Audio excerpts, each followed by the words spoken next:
శరవేగంగా షూటింగ్ జరుపుకుంటుంది పవన్ తాజా ప్రాజెక్ట్ కాటమరాయుడు. ఇప్పటి వరకు ఈ సినిమాకి సంబంధించిన పోస్టర్స్ తప్ప ఒక్క టీజర్ కూడా రిలీజ్ కాలేదు. ఎప్పటికప్పుడు రకరకాల కారణాలతో వాయిదా పడుతూ వస్తుంది.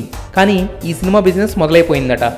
Pawan last movie Gabbar Singh flop అయినా ఈ సినిమా ఎలా ఉంటుందో చిన్న క్లూ కూడా లేకపోయినా పవన్ క్రేజ్ను నమ్మి భారీగా బిజినెస్ జరుగుతుందట.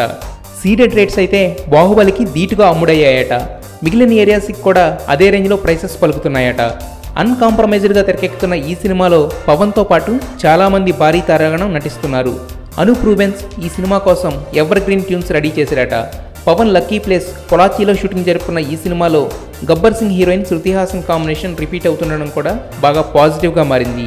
ఈ సంవత్సరం ఉగాది కానుకగా ప్రేక్షకుల ముందుకు వస్తుంది కాటమరాయుడు. ఇలా సంతోషంగా ఎప్పుడూ ఒక్కసారి ఉంటాను.